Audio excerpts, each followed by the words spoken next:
Assalamualaikum warahmatullahi wabarakatuh. Perkenalkan, nama saya Ahmad Al-Fadhil Kusasi. Pada video kali ini, saya akan membahas dasar-dasar genetika, yaitu ilmu yang mempelajari bagaimana sifat-sifat makhluk hidup diwariskan dari satu generasi ke generasi berikutnya.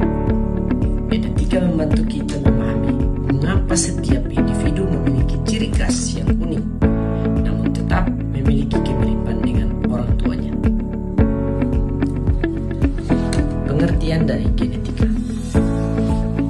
Genetika adalah cabang ilmu biologi yang mempelajari warisan sifat melalui gen.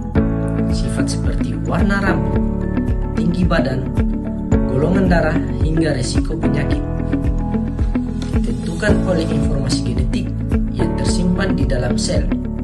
Melalui genetika, kita dapat memahami bagaimana variasi sifat muncul dan bagaimana perubahan kecil pada materi genetik dapat berdampak besar pada fungsi tubuh dan kesehatan manusia.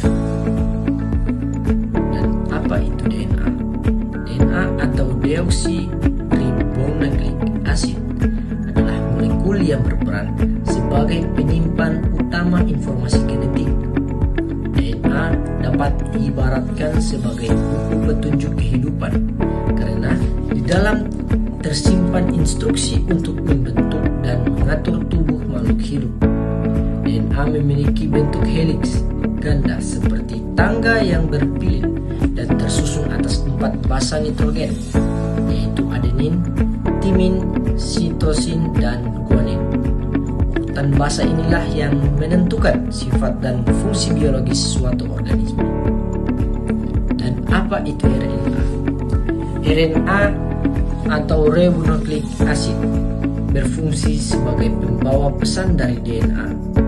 Berbeda dengan DNA, RNA berbentuk untai tunggal dan menggunakan basa urasil sebagai pengganti timin.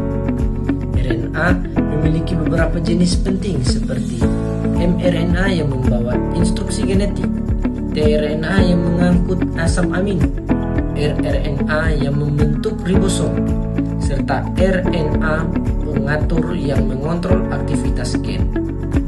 Dengan kata lain, RNA adalah penghubung penting antara informasi genetik dan pembentukan protein.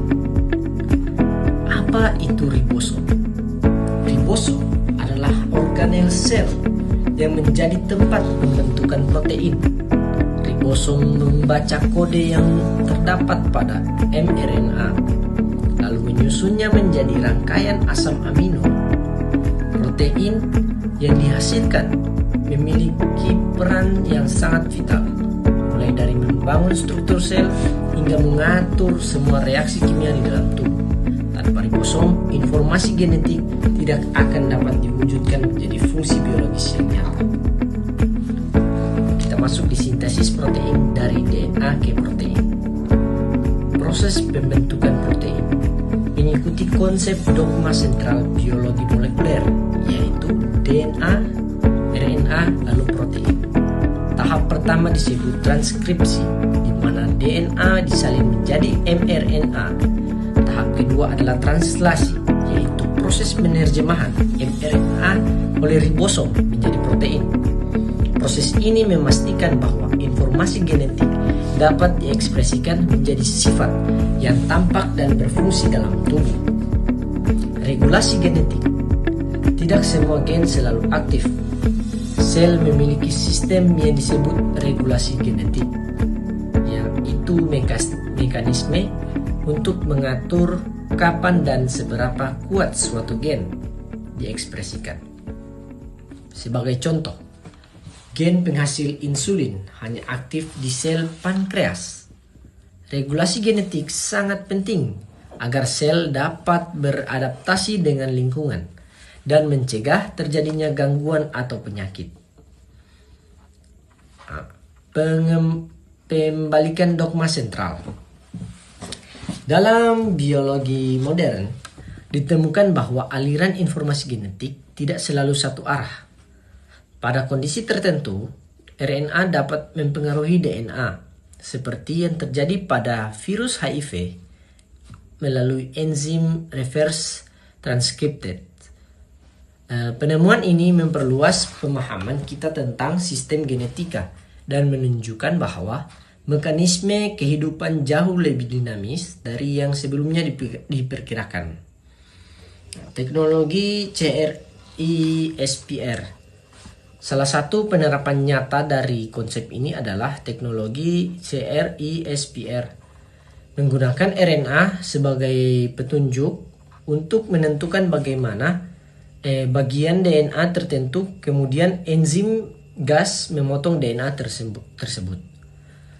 Teknologi ini membuka peluang besar dalam pengobatan penyakit genetik, terapi kanker, rekayasa tanaman unggul, dan penelitian biologi molekuler modern. Implikasi genetika modern. Genetika modern memiliki dampak luas dalam berbagai bidang. Di dunia medis, genetika memungkinkan deteksi dini penyakit dan terapi berbasis gen. Di bidang bioteknologi, genetika membantu menciptakan organisme dengan sifat unggul.